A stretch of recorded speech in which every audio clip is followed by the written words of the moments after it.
In this video, I will walk through how I solved a problem for a person with automations and AI using n8n.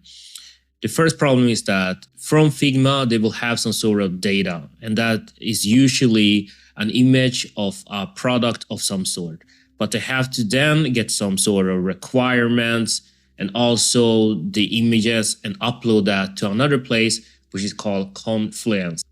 And what they actually wanted, if we're going to look through the requirements for the entire gig, because they brought out the entire thing pretty clear here, is that they want the trigger to come from Gmail or Slack, and they want it to trigger only on a specific email, and if the email contains a Figma link. Once we found the Figma link, we're going to process it, fetch the link, and download the screenshot from the Figma design. And then we're going to use OpenAI or some sort of AI tool to essentially go through all of the image, analyze it, and then output some sort of information about what it is and what requirements they are. And that's essentially what they mentioned down here.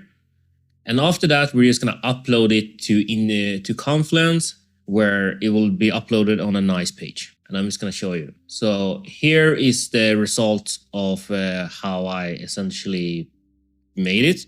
And this is like the information, and this is the screenshot. I just took some random screenshot of an iPhone and just added it there.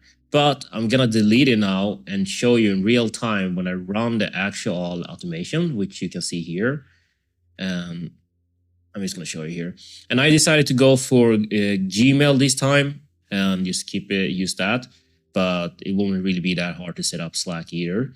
And I decided to use Flash because I ran into some problems with OpenAI, and Flash worked better in this case. That's why I decided to use it as well. But if we're just gonna execute the entire workflow, as you can see, it goes pretty fast, like over here. The thing that takes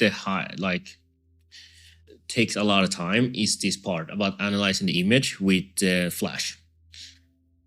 Once that is done, we get the space ID, some code to clean up the text, and bam, we're done. And then I just go back, and here is the file again. And it's actually really good. And it's actually really good. So yeah, I'm actually kind of, surprised.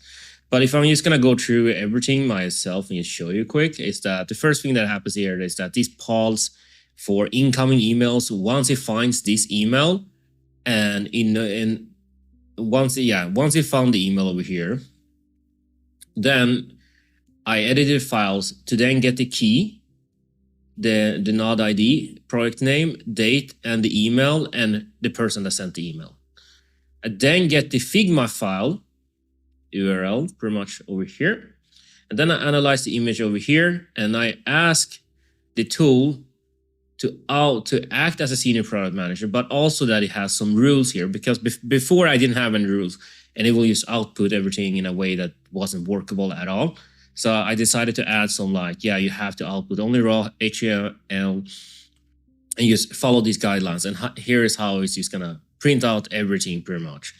And as you can see on this side, that's how it looks like pretty much. Once that part is done, we get the space ID, because we need the space ID when we upload the page here. And then I have some extra code to get the name in this case for the space. And then we edit that to get the ID, homepage ID, and the domain as well. And then we create the page. That's it.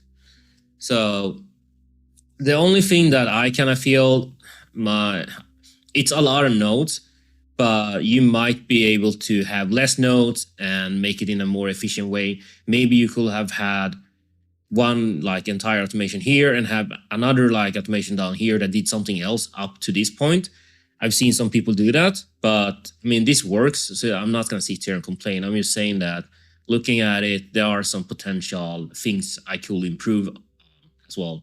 But either way, this was the first project I did. If you want to see more of these, make sure to subscribe, and I will see you in the next one.